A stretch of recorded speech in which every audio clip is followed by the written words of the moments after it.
welcome back to the Trust Paradigm Podcast. Today we're going to talk about two very important topics. The first is the human resources pyramid, and the second is the concept of congruency and how it fits into the employment relationship. If we talk about the human resources pyramid, a very bright gentleman a number of years ago named Roger Dupre came up with a model that he calls the human resources pyramid.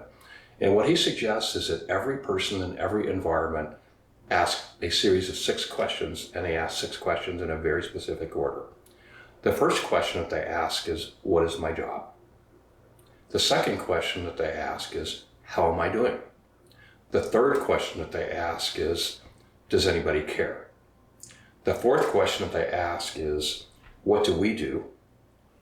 The fifth question that they ask is, how are we doing?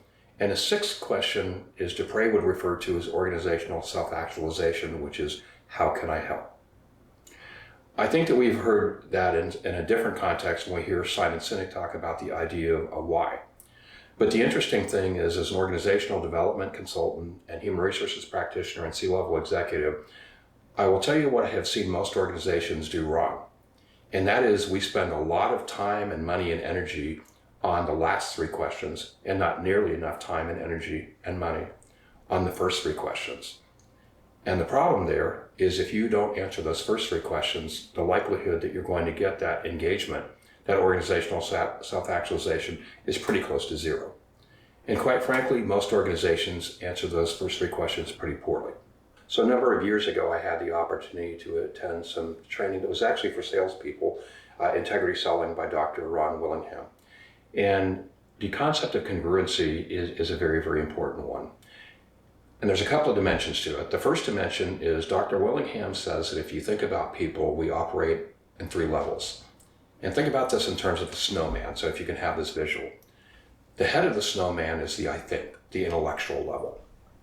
The body of the snowman is the I feel, the emotional level. And then the trunk and the foundation of it is the I am, which is the combination of all of the experiences of who we are at a fundamental level.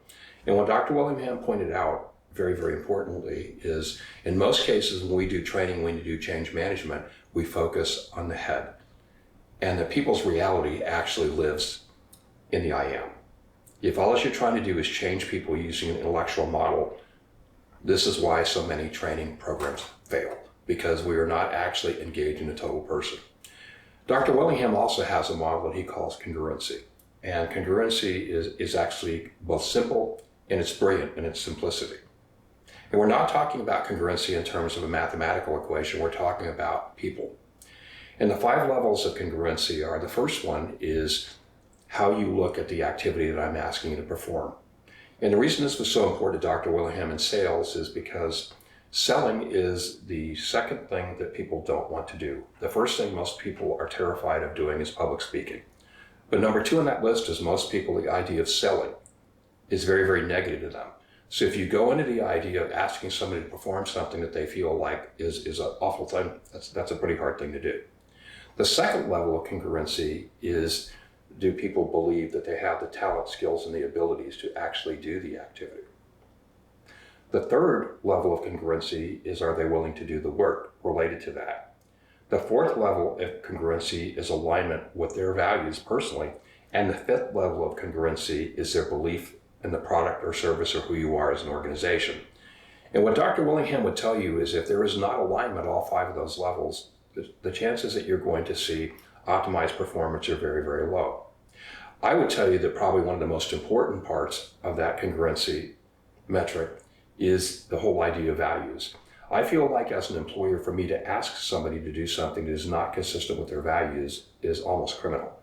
To say to somebody, I don't care about your feelings, I want you to do this anyway. That really completely dehumanizes them and depersonalizes them. And I think that's something we should think about asking somebody to do something that they find fundamentally inconsistent with their belief system. Think about asking somebody who has a very strong alignment with the right to life working for Planned Parenthood. Not going to be a good situation. And I'd go further and ask you, when we're hiring people, when we're thinking about that, when we're designing work, how many of us are building congruency into our hiring processes? I would tell you not many. What I would tell you is I started building that into the hiring selection of at least all of the leaders that I've hired over the last 10 or 15 years, the level of success we've enjoyed is much higher. The other thing is recognizing that when you're asking people to change, relying purely upon thinking them and explaining it to them. Women could probably tell us men have been trying to do that for a million years, mansplaining, okay? It hasn't worked for us in personal relationships, so I don't know why we think that explaining something to people over and over again is going to be successful in a work environment. So think about that. We've talked about trust and why trust is important. We've talked about the human resources pyramid and answering those questions. And now think about the whole idea of congruency. And I will tell you that in my experience, when you embed those into your fundamental systems of hiring and selection, you are going to see stronger performance and you're going to have a stronger organization. I will also tell you that it is a lot easier to get people to change behavior when you have congruency and alignment than when you don't. Trying to force congruency where it doesn't exist is a lost cause.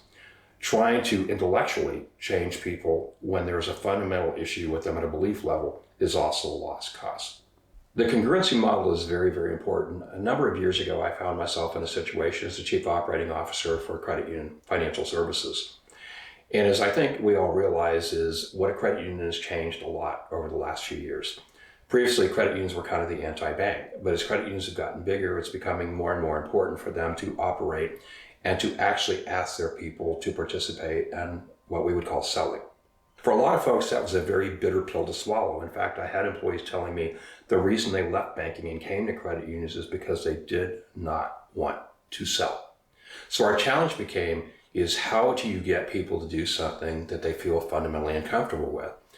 And what we said to them is, how about if I'm not asking you to sell something, how about if I am asking you to exchange value with someone? And they said, what does that mean? That sounds like management speak.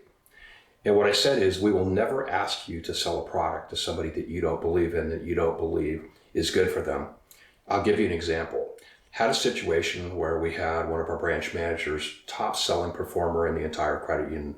This guy could sell ice to Eskimos and make money on it. But there was one product that he refused to sell, and that product was called gap insurance. And gap insurance is that thing that they try to sell you when you buy a new car, okay, to cover the payments if something happens to you. And his boss came to me and said, we need to take corrective action with Nathan, okay? And I said, we need to take corrective action with Nathan. Nathan is our top performing salesperson in the entire organization. What's broken?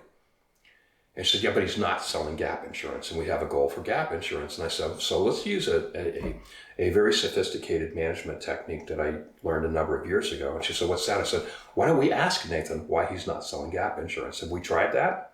And she gave me the 1,000-yard stare and said, oops, no, I actually haven't asked Nathan why he's not selling gap insurance. I said, so let's do that. So we pulled Nathan into I said, so Nathan, you don't share gap insurance? He says, yep, I don't. And I said, why? I said, because it's dumb. And I said, okay, tell me more about that. And Nathan says, I'm 26 years old. I'm single. Okay, if I die and you guys have to take the car back, I don't care. Okay, I'm not leaving anybody with a debt or anything like that. So why do I care about whether you guys get paid off or not? And I'm dead. Okay, so it's not my problem. And I said, okay, Nathan, that makes sense. I said, but let's flash forward. I said, okay. I said, this morning I saw you sitting there with a nice young couple, man and his wife. She was obviously pregnant and they had a baby on her knee. I said, what about those folks, Nathan? And he said, what do you mean? I said, what about them? What if one of them was to be in a situation where one of them passed? What about the impact on them of picking that? And he said, wow, I never thought about that before. I said, part of the exchange of value is not looking at things from your perspective, but also looking at the things from the perspective of your customer. And so we will never ask anybody to sell a product or a service that you do not believe is an appropriate fit for them. I would rather see them take their business elsewhere and go down the road. And the interesting thing is when we introduced that concept, all of a sudden people were able to see, we were not asking them to push product and hit quotas. We were asking them to exchange value with our members. And that is one of the fundamental differences between a credit union and a bank. Credit unions have members, banks have customers. When you have a member, it's an exchange of value. You are part of an organization. And so that's a case of where that congruency is very, very important, and how by addressing the fact that you are asking somebody to do something that it feels inconsistent with their values to them, sometimes all that they require is an explanation. So as Simon Sinek would say, it's entirely okay to tell them why and to hear their why. Looking forward to talking to you next time on the Trust Paradigm.